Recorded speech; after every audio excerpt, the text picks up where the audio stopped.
So today I'm going to continue with my exploration of what I call a personal cosmology. I began it last Sunday. And part of developing a personal cosmology is learning how to be scientists of the soul, literally. And so the reading I've chosen today, a little passage from Matthew's Gospel and from Luke's Gospel, is Jesus Christ talking precisely about that, how to be a scientist of the soul. From Matthew chapter 16. The Pharisees and Sadducees came to Jesus and tested him by asking him to show them a sign from heaven. He replied, "When evening comes, you say it will be fair weather, for the sky is red. And in the morning, today will be stormy, for the sky is red and overcast. You know how to interpret the appearance of the sky, but you can't interpret the signs of the times." And Luke's version of it, Jesus said to the crowd, "When you see a cloud rising in the west, immediately you say, it's going to rain. And it does. And when the south wind blows, you say, it's going to be hot. And it is. You know how to interpret the appearance of the earth and the sky. How is it that you don't know how to interpret this present time?" These are words inspired by God. So you know that typically for a month, I take a theme for the entire month, and then I develop the theme for the first 2 Sundays, and then do a recap and a Q&A afterwards. But for the month of December, I've chosen 2 separate themes. For the first 2 Sundays, that was last Sunday and today, I want to look at how to develop a personal cosmology. And then for the last 2 Sundays of the month, the 24th of December and the 31st, I want to focus on children as our teachers. And so today what I propose to do is I want to do a very brief recap of what I did last Sunday in talking about how you develop your personal cosmology, and then go ahead and talk about the rest of my personal cosmology, and then do a very brief Q&A because we won't have time this month for an extended Q&A. So I'll do a brief recap on last Sunday stuff, and then continue with some more elements, and then do a brief recap. I'll do a brief Q&A. So last Sunday, then I talked about what do I mean by personal cosmology? And for me, I mean a philosophy of life. You know, every single one of us is driven by some kind of an internalized philosophy of life that dictates how we're going to behave or act in particular situations, what I'm going to say or what I'm going to do.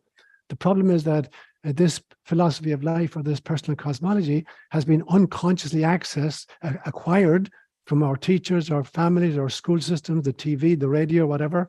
And then in any situation, it is unconsciously accessed. And the trick is to bring it to full consciousness. As Socrates would say, the unexamined life is not worth living. And as Gautama Siddhartha, he called himself the Buddha, I am awake. And Jesus Christ would say, if the householder knew at what stage the thief was going to break in and steal, he wouldn't go to sleep. And so it's about bringing it to full consciousness. And I suggested that as you try to develop a personal cosmology, there are 4 core questions, like they form the skeleton of the cosmology. And they are the answers to the question, who is God? When I say God, what do I mean by that? And when I say I or myself, what do I mean by the I or by the self? Thirdly, what do I mean by neighbor? And then fourthly, what do I mean by mission? What is my purpose in this incarnation? So there would be the 4 core questions around which a person can build a personal cosmology. And the functions of the main jobs of personal cosmology, the first thing is it should make your soul sing, because it's bringing you into alignment with who you really are. The second thing, it must stretch your mind. It must take you out of your comfort zone again and again and again. Sometimes you have to kind of dismantle previous belief systems in order to embrace a higher level of consciousness. Thirdly, it has to be explained. It has to be able to explain all of your experiences. If there's any area of your life that it cannot explain to your satisfaction, then it is still inadequate. And fourthly, you must keep updating it constantly. As you generate new experiences, you have to keep updating your personal cosmology. I went on last Sunday then, and I gave definitions of 4 key terms, which for me are very important as we wrestle with this kind of material. I defined what I meant by reality. I defined what I meant by truth. I defined what I meant by memory, and I defined what I meant by imagination. So for me, these are 4 key words which are really important as you begin to look at your own personal cosmology. And then last Sunday I went on to talk about 5 specific areas of my cosmology, and I'll continue with that today, obviously. And so the first element of my cosmology is I want to know who God is not, a kind of apophatic language. There's a big difference between cataphatic language and apophatic language. Cataphatic language is the language of the theologians who purport to be able to tell you who God is. Apophatic language is the language of the mystics that tell you what God is not. And so for me, God is not a person. God is not a creator. God is not a covenant maker. God is not a micromanager. And God is not partisan. And I talked about those in some detail last week. The second element of my cosmology I spoke of was that my belief in what I call a metaverse, that there's not just one universe, but that there's a metaverse, a mother of all universes who's constantly bringing even universes into existence, like this extraordinary mega cosmic womb that is generating universes continually.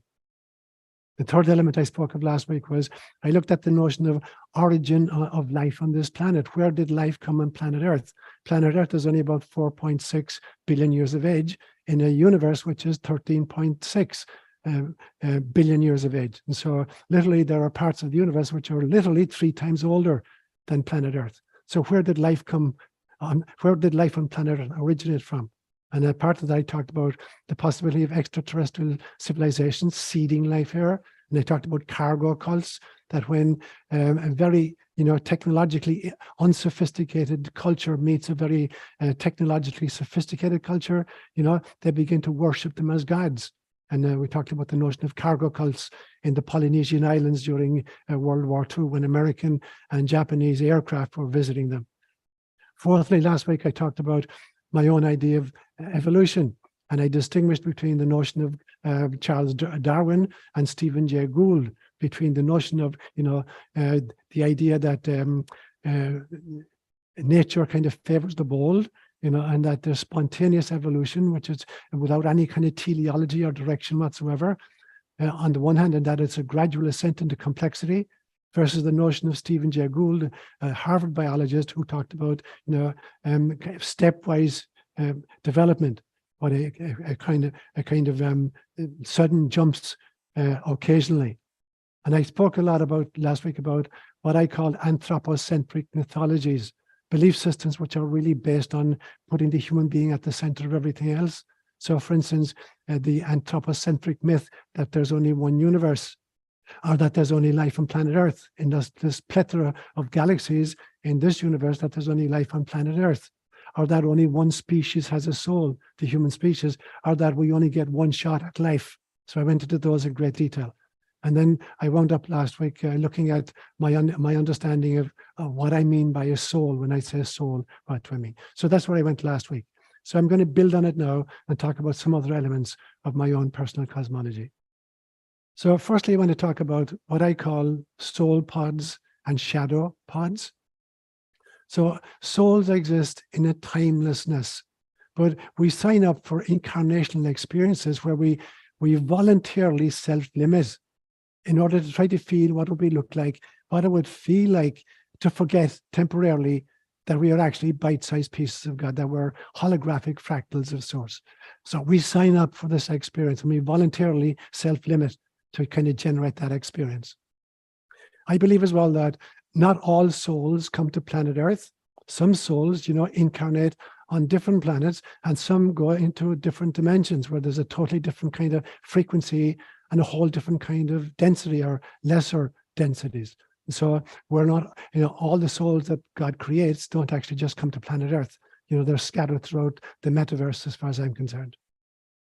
So in the throes of incarnation then on this planet, the trick for us becomes, can you remember that you're not actually separate from anybody? And you're not actually separate from nature? And you can never be actually separated from God or from the source itself. That's the mega mission of every single one of us, to try to remember that we're not separate from each other or from nature or from God. I also believe that we do not come down here as individuals. You know, when we come, for instance, to incarnate on planet Earth, that we don't come as individual souls. We come roped together in what I call soul pods. And then we move from incarnation to incarnation as a group, you know, this soul pod. Now, from lifetime to lifetime, from incarnation to incarnation, we're going to change roles, relationships, gender, IQ level, socioeconomic status, ethnicity, religious affiliation. We're going to change all these accidents of incarnation, you know, in order to be able to have a fully human experience. You can't have a fully human experience if you're just born, you know, into one gender, playing one role with a particular kind of an IQ in a particular socioeconomic group, you know, of a particular ethnicity and a particular religious affiliation. You're getting a tiny, tiny, tiny slice of what it means to be human. So from lifetime to lifetime, we experiment with all of the other ways of being. But it's the same soul pod that moves from lifetime to lifetime. And the object of the exercise is to help to create some kind of a drama which affords every single member of the soul pod the ideal opportunity in order to learn what they want to learn, the virtue or the virtues that they've chosen to work on in a particular incarnation. So maybe for one lifetime you decide, I'm going to focus on developing compassion.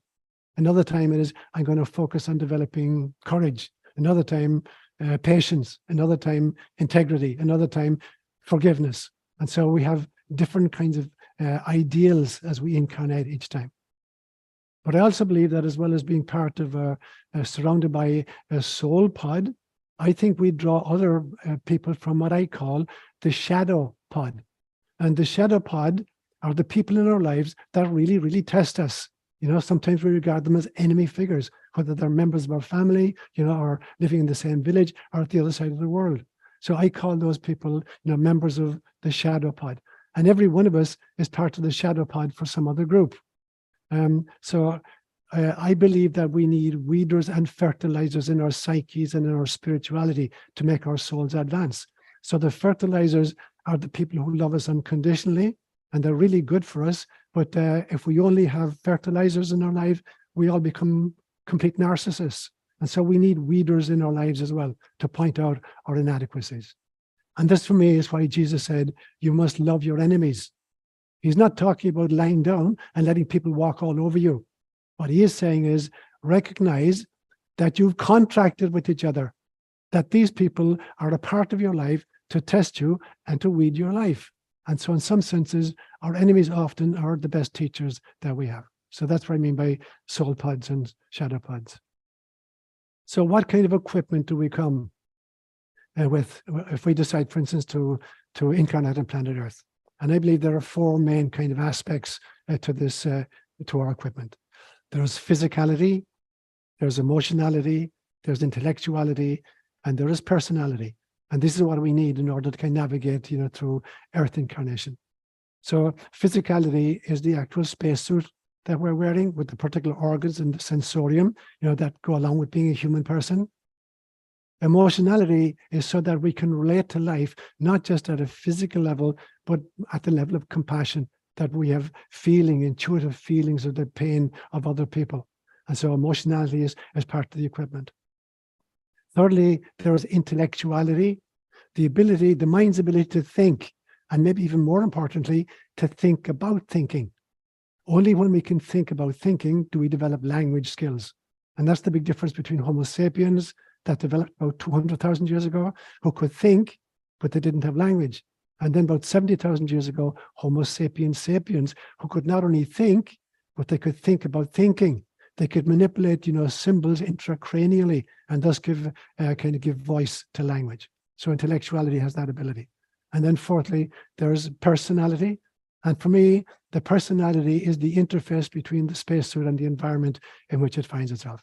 So you put a particular soul in a particular environment and a particular personality will emerge. If you put the same soul in a different environment, a different personality would emerge, because personality literally comes from the Latin word persona, which is a mask, you know, persona, that to which you sound. There's a hole here in the mask so you can speak, and holes here so you can see through. So the personality is simply the mask, the appropriate mask we wear in a particular environment. So That's the equipment with which we come. And it's very important for me to distinguish between the brain and consciousness. The brain does not create consciousness. The brain is merely a receiver. It's like you're watching the 49ers on a Sunday, you know, and your TV breaks down. Do you really think that the ball game has ground to a halt, whatever it's being played? And the TV is not producing the ball game. It's producing electromagnetic signals, which you can see in a visual and an auditory fashion, but it's not producing the ball game. And neither is the brain producing a consciousness.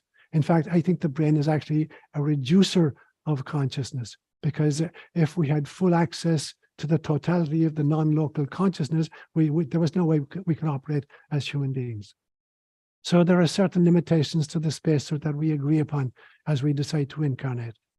And the four main ones, I believe, again, are, you know, the size of the little spacesuit that we inhabit. We who are cosmic creatures, birthed of, you know, God herself. Now we're reduced to this tiny little body, and we're stuck in this little body for a lifetime. And then we're operating with this tiny little laptop that we carry between our ears, this little brain of ours. And because this brain is so small and radically inadequate to kind of grokking the entire gestalt of cosmic truth, we have to kind of break it up into bite-sized pieces and process those pieces sequentially. And that gives rise to the illusion of time, that we're time-bound creatures, that time flows from a past through the present into some kind of a future. That's in some senses an artifact of the size of our brain and the density of incarnation. And then fourthly, the fourth limitation is that we have amnesia for who we really are and why we came. And part of the game of incarnation is to try to remember and figure out exactly who we are and why we came. And so that's what I want to say about the equipment with which we come. I want to say a quick word then about the difference between avatars and Buddhas. And unfortunately, the word avatar has been hijacked and now is used in kind of game theory, but originally it had nothing got to do with computers or games, obviously. So I had to look at who are avatars, what are Buddhas, and what is the relationship to source. And for me, an avatar is God's transcendence reaching down into God's immanence. So we can say there are two aspects to the divine. There's the radical transcendence, you know, about which we can say are really nothing, which is absolutely ineffable. And then there's the immanence of God, God as she reveals herself through her creation or through her emanation. So an avatar for me then is actually evidence of God's transcendence reaching down to make contact with his immanence. A Buddha, on the other hand, is human excellence reaching toward the divine. So it's initiated from our side. And that for me is the big difference I make between the differentiation between prayer and meditation. Prayer is where the immanence of God, creation, reaches back to the transcendence of God. And meditation is where the transcendence of God reaches down to make contact with the immanence of God. So there's a very big difference. Prayer is initiated by us. Meditation is really initiated by God. We can create the circumstances in which that can happen, but we're not causing it to happen. We're simply opening a channel for God's love and God's grace to pour down on top of us. I want to talk then about judgment and heaven and hell in my cosmology. I do not believe that there is any kind of judgment whatsoever at the end of an incarnation. Rather, there's a self-evaluation. And we see a lot of evidence for this in accounts of near-death experiences, where at the end of an incarnation, we sit down with a mentor figure. And this is possibly a very advanced soul, you know, who mentored us as we were choosing the circumstances of this incarnation and the soul pod and the shadow pod whom we would encounter. And now this mentor is sitting down saying, how do you think you did? And we go through the life process without any kind of judgment whatsoever, except we're going to figure out how well did I do it? Did I really remember my mission, or did I kind of screw up? And if so, you know, what kind of a future incarnation do I need to learn the stuff that I still haven't learned? Now, at the end of this process, I do not believe in the existence of heaven. We create heavens that we're ready to meet. There's not like some kind of objective reality, you know, that we aspire to. And if we get there, you're assigned a seat in some kind of an amphitheater, and you're given a harp, and you're given sheet music, and you spend the rest of eternity singing hymns. I don't believe in heaven in that way, that we experience the kind of heaven that we're actually ready to meet. We're going to experience we're going to kind of be drawn to that vibration or that frequency, which corresponds with where our soul is at this point of our development. So for people who are transitioning, heaven is going to be very radically different depending on the frequency with which you've lived this incarnation and the frequency with which you've transitioned to the next stage. So it's going to be different. Heaven is going to be different every time you die at the end of an incarnation, provided that you're developing and growing. And I certainly do not believe in the existence of hell, except that there are two kinds of hell. The kind of intra-psychic hell that we create in our own minds, we destroy ourselves through anxiety or whatever, our belief systems, and sociologically, the hell that we manage to create for each other, in various ways. But, ontologically speaking, there is no such place as hell to which souls are consigned for all eternity. We create hells in our minds and in our societies, and they're all temporary. Even these intrapsychic and sociological hells, they're all temporary, because as we grow, we outgrow the notion and the need for the notion of hell. So what are the rules then of incarnation? Incarnation is a game. It's a game in which God generates experiences in order to kind of develop our own immanence. So what are the rules of the game of incarnation on planet Earth in this three-dimensional density? So Hinduism will call this game Laila. So we have to infer from our experiences how the system works. So inference is the ability to draw conclusions from and to recognize patterns in our experiences. It's like, suppose let's say you went to England and you'd never heard of the game called soccer, and you're staying with a family and they're very, very big into kind of soccer, and they invite you to go to ball games a few Saturdays in a row, and you know nothing about this game, but you're watching the game, and now you're beginning to infer what the rules of the game are. You begin to realize that there's only one person on the team who's allowed to handle the ball, and that's the goalkeeper. And you see that people are using their heads to nod the ball. And you see, for instance, that if a forward runs ahead of the ball in the opposition half of the field, he's offside. So nobody is telling you what the rules are. But if you see enough soccer games, you begin to infer what the rules are. And now you know how the system works. And so that's the game of Laila. We have to infer then from our experience how the system works. We have to be able to draw conclusions from and to recognize the pattern in our experiences. And then we figure out, what life on planet Earth is about, how the system works here. For example, the law of karma says that every action has a consequence. Now, I don't believe that karma is a punitive mechanism whereby we're punished in subsequent incarnations for mistakes we made in previous ones. I don't believe that at all. I believe rather that it's the basic law of science. The very basic law of science is the law of cause and effect. So if you engage in an action, it has a consequence that you don't like, then stop doing the same thing. If every time you do A, B happens and you don't like B, stop doing A. If every time you do C, D happens and you love D, keep doing C. So it's a question of learning from the consequences of the choices that we make. So one of the primary experiences then in incarnation is the realization that the physical universe is basically just a printout of a metaphysical universe. The difference in Greek between cosmos spelled with a C and cosmos spelled with a K. Cosmos with a C is the physical universe that science can talk about, but cosmos with a K is the metaphysical, kind of blueprint of which the physical cosmos is simply hard copy.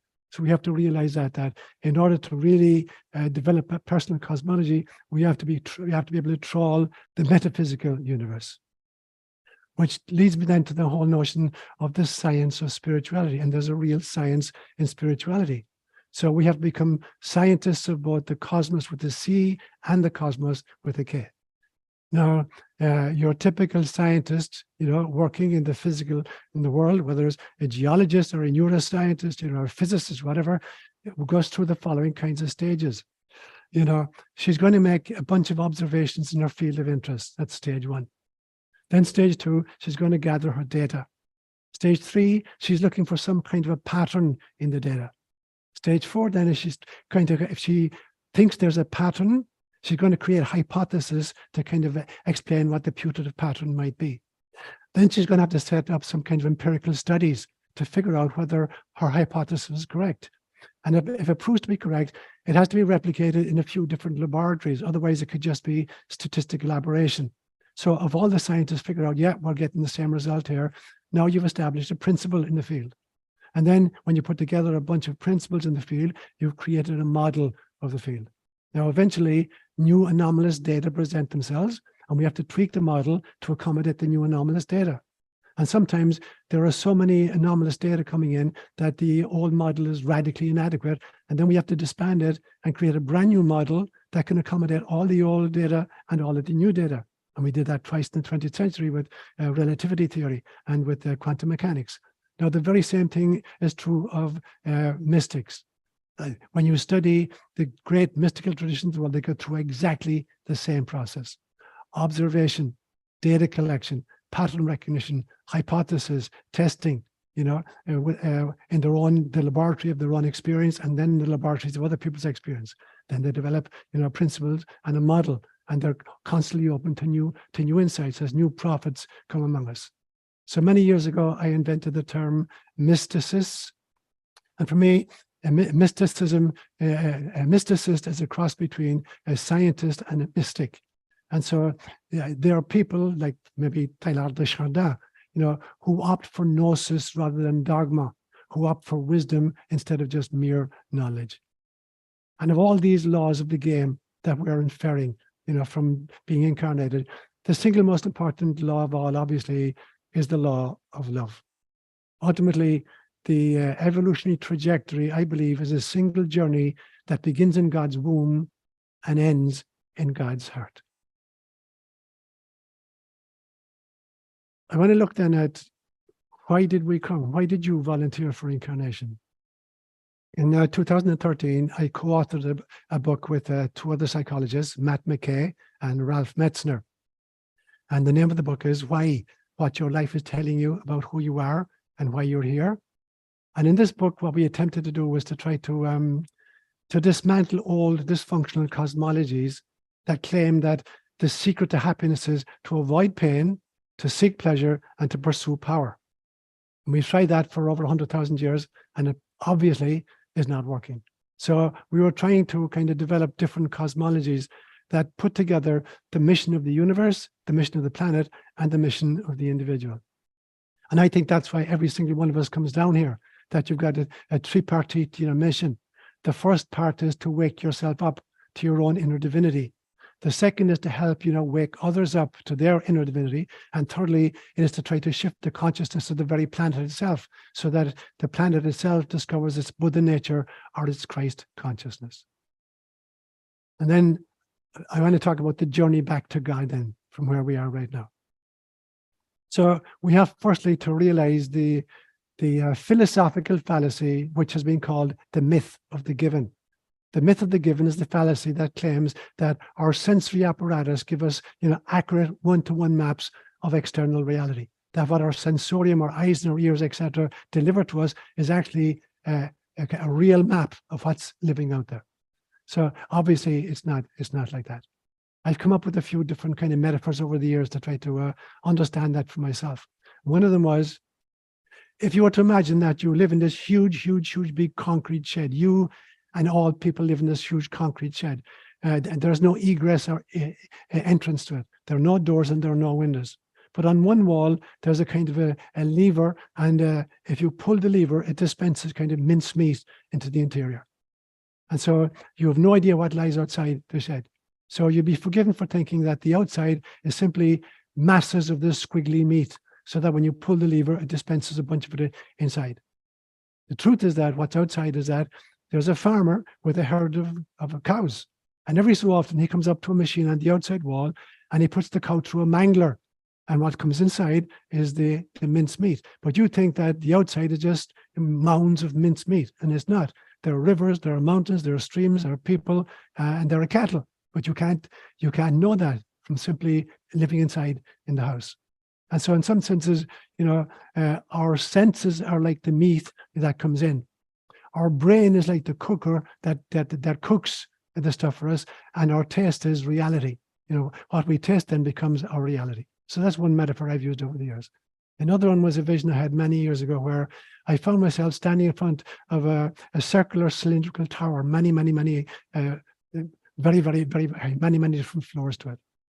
And the entrance was going underground and coming up through the center of the building in a lift, and you get off the lift and you find yourself in a circular corridor, and there are 8 rooms off the corridor, and so you open the first door, and there's a little circular wall, and then 2 straight walls, and then the back wall is a bigger circle. And I go into room 101, and I find there's a mural on the wall, but it's just done with stick figures, like a charcoal drawing is very, very crudely drawn. So I think I can figure out what it means. And then, okay, I come back out, and I decide to go into room 102. And in room 102, I realize it's a continuation of the mural. If I had only been in room 101, I wouldn't have seen the full mural. I come back out, and then I circumnavigate all the 8 doors on that level. And I realized that I needed to visit all 8 rooms in order to see the full extent of the mural. Otherwise, I wouldn't have gotten it. But then I have the courage to go onto the elevator and go up to the 2nd floor. And now I go into room 201. And here it is it's the same mural, but it's much more realistically painted. It's not just stick figures. And I circumambulate 201 to 208. I see the full one, in much more realistic drawing.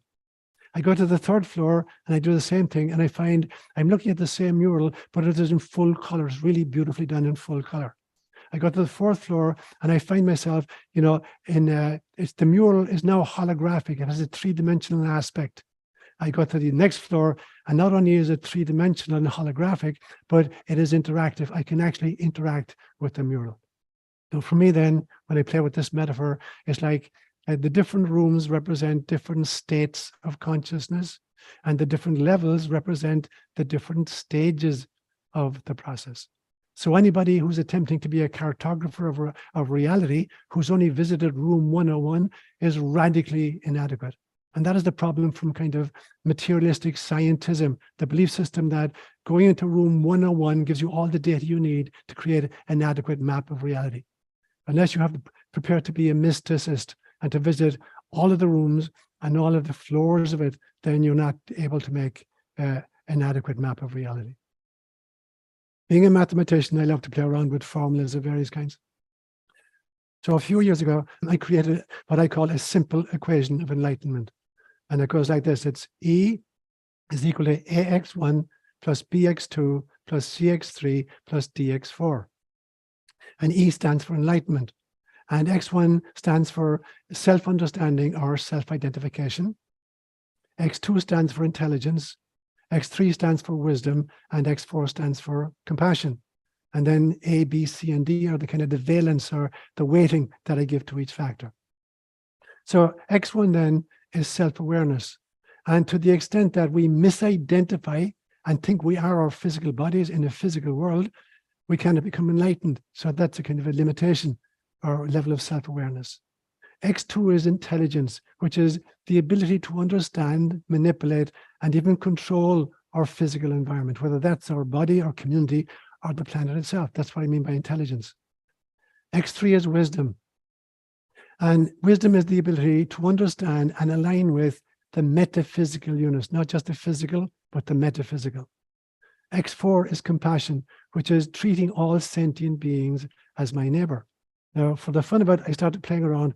What if I were to measure each of these, factors on a scale of 0 to 100? 0 being the total absence of that kind of virtue, and 100 being perfection.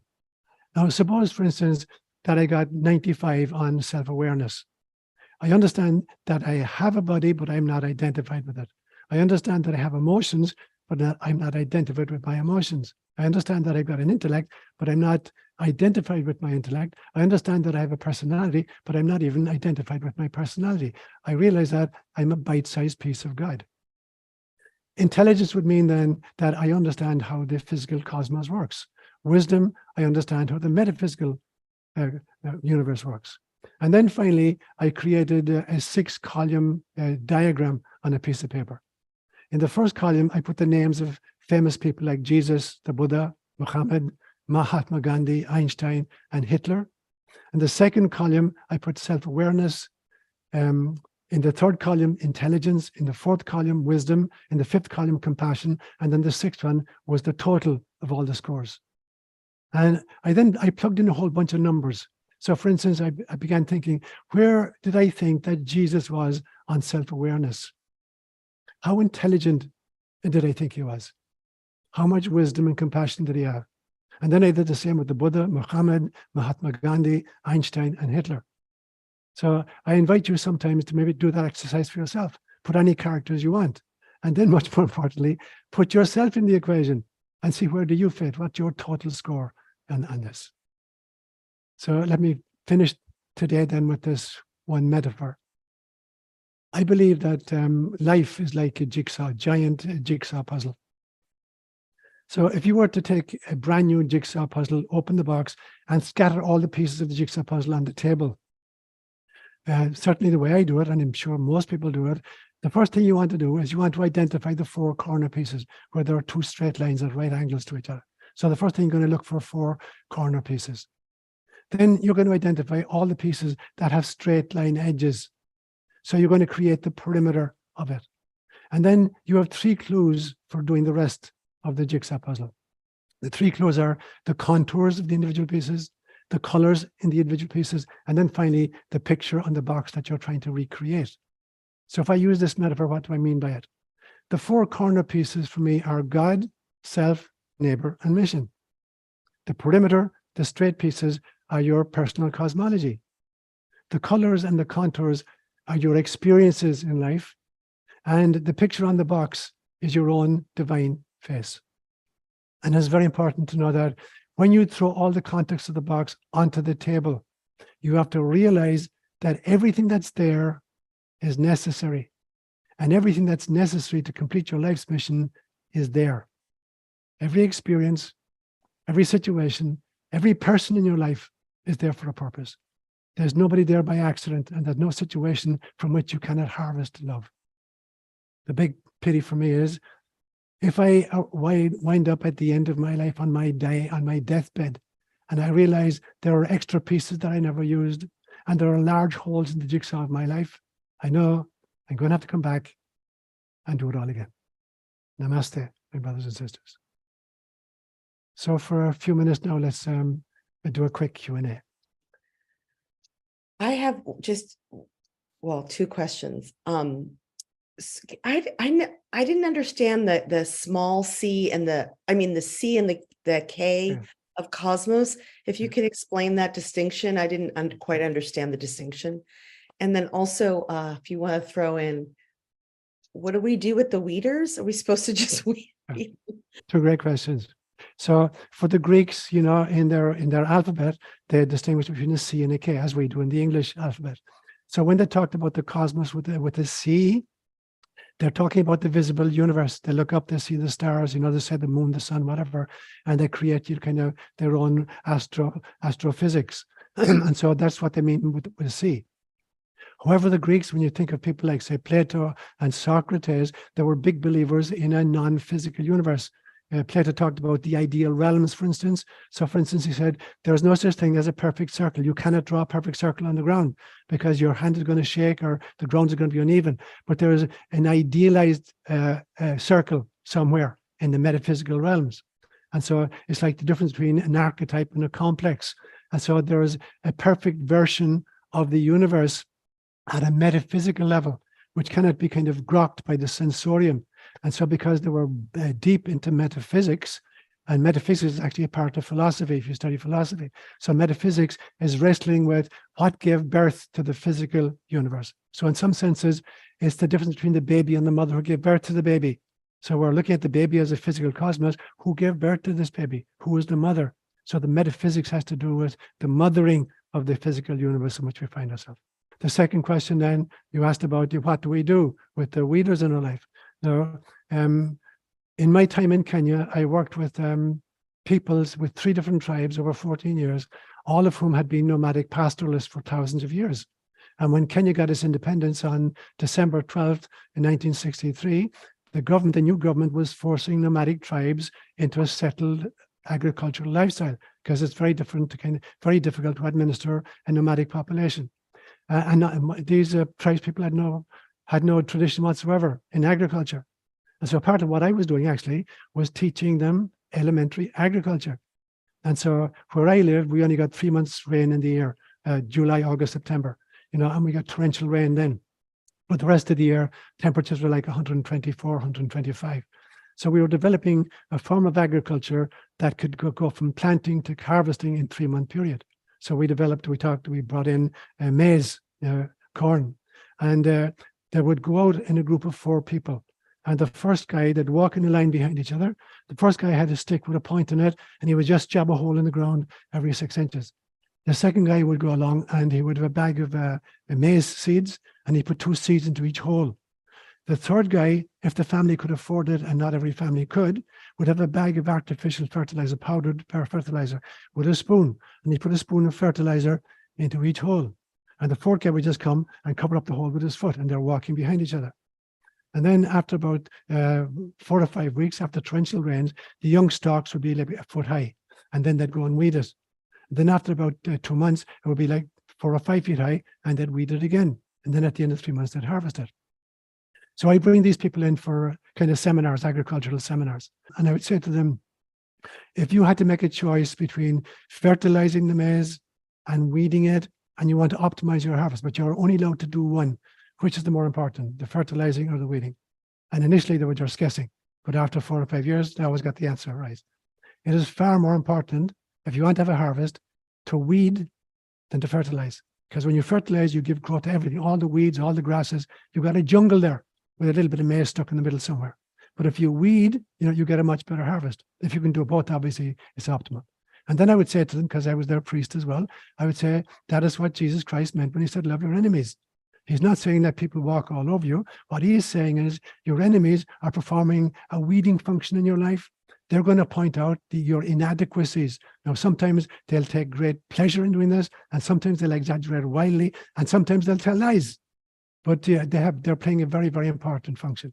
And so I think that we draw upon what I'm calling the shadow pod. We bring souls with us, whose function is to test us, be contrary or contradictory or argumentative or whatever. So every one of us is playing that role for somebody else.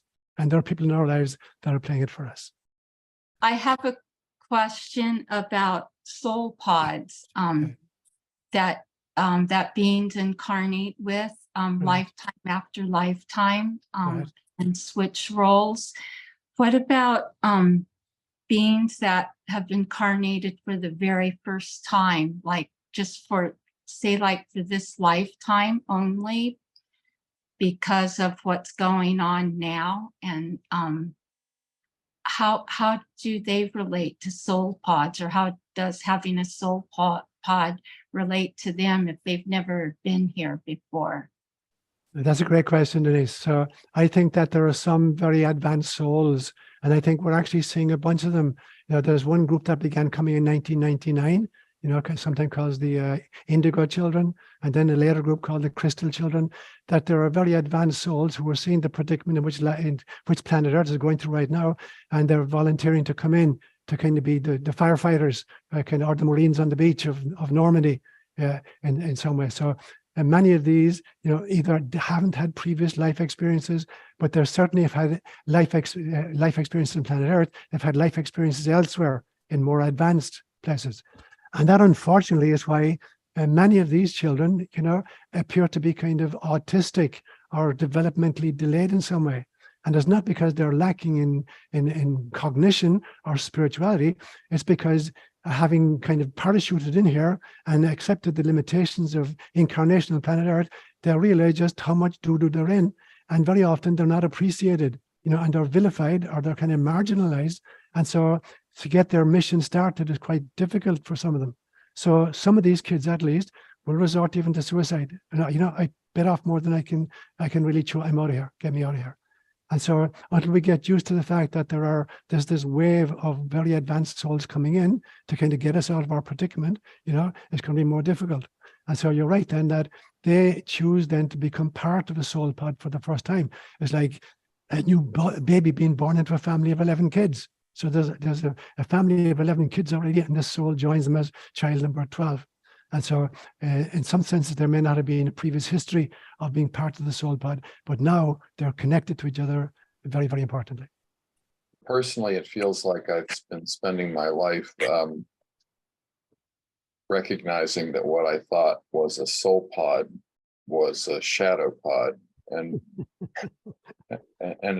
they seem to switch back and forth a lot, and somehow feels connected to evolution into institutions, as you mentioned at one time, how Franciscanism started out as a fertilizer and turned into a deep shadow pod that we all have to recognize. So it feels like discernment is a very important a skill, because when you first said it, it sounded like there are soul pods and there are shadow pods, but they seem to always be changing places with each other.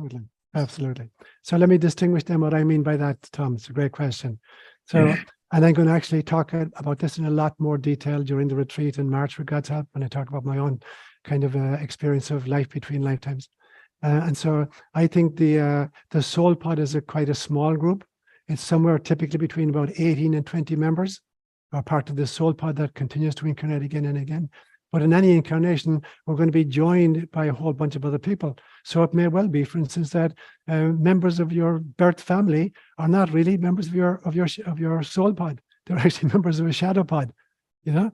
And so the very fact that we're living in the same physical location, or even have the same kind of parents, does not necessarily mean that we are a part of this soul pod. And that was my experience, certainly. When I had it, there were some members in my family that were part of my soul pod, and there were others that weren't part of my soul pod.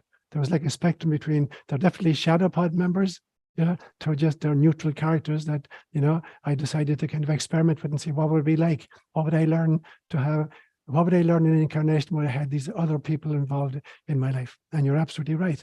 It happens at every level, from individual family to kind of community, to tribe, to nation, to the international community, of all kinds of organizations. And you point out very powerfully that the Franciscans that were founded, on the basis of love and Christ consciousness, within 300 years were the people who were in charge of the Inquisition.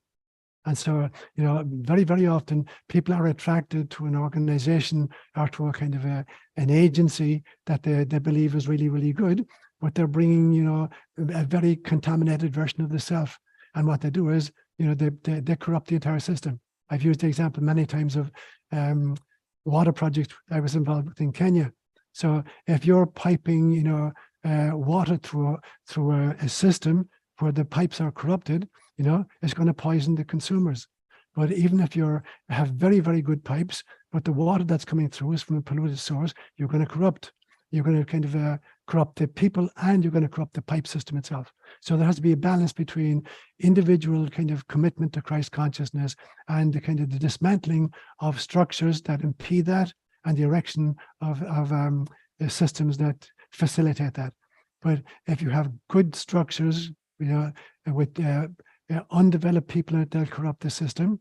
And if you have good people in a corrupt system, they're not effective. So it's this balance again at every level, from family all the way to kind of the global organizations. What is the kind of the balance between adequate structures, and people who are themselves advanced and enlightened? Am I the plant in the metaphor? Yes.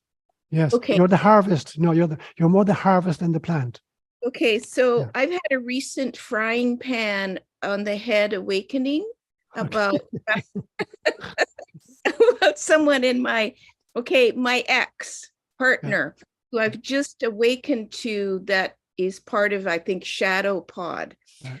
So, and this is probably more a therapy question, but it's like me, the plant has been boxed in, stomped on, and so I'm recognizing my part in allowing the fence around myself, the roof, the lock, how do we have love and compassion for the weed figures, the shadow people? The purpose of a relationship is to grow both parties, obviously, at every level. And sometimes the mission of a relationship is to learn how to graciously withdraw from it, or to end a relationship. So even marriage vows, in my opinion, if a person were to find themselves in a very dysfunctional marriage, an abusive marriage, then the contract perhaps for that person was to learn, how do I extract myself from this relationship and do it graciously? So I'm not doing it out of anger, and I become an angry person in the process. And so it may well be that, there was an agreement between the two parties, to be shadow pods for each other. And I'm going to create a situation in which you have the opportunity of learning to disengage gracefully or disengage with angrily. And so the realization then is, I'm not just the individual plant, I'm the whole field. So I'm what can be harvested. And so individual plants, are part of an ecosystem, an underground ecosystem, and they're drawing kind of sustenance for each other. When you look, for instance, at the extraordinary life of a forest and the synchronicities and the kind of symbiosis between, for instance, the tree, let's say, and the fungi on the ground. And the fungi are collecting nitrates and water and feeding it to the tree. And the tree is creating sugars through chlorophyll and feeding it back down to the fungi. And so there's this extraordinary cooperation that individual trees in the forest are actually alerting each other to, approaching danger. And so to realize that you're part of a harvest, you're not just an individual plant, you're a harvest. So what are the other relationships in your life from which you can draw nourishment in order to deal with the kind of this particular weed or this particular insult? You spoke of accidents of incarnation, such as race, gender, Right. etc. Does that mean we don't choose them? No, that's a great question. Thank you for kind of differentiating. When I say accidents of incarnation, I mean it is not pre-programmed in the sense that that's, I have to meet these situations. It means that in a particular incarnation, I'm choosing these particular kind of versions of myself. I'm choosing to be Catholic or to be Irish or to be white. I'm choosing this for this incarnation, but it's accidental in the sense it's not an artifact of the soul. The soul doesn't have gender. The soul doesn't have ethnicity. The soul doesn't have religious affiliation. The soul doesn't have an IQ level. The soul is beyond all of those things. So in that sense, then the incarnation itself is bringing in accidental items, but only accidental in the sense they don't belong essentially to the soul, but I've chosen them for this particular lifetime. So accidental is only true, of the kind of when I'm talking about the mega picture of the soul's trajectory, but I'm actually choosing them for the specific incarnation.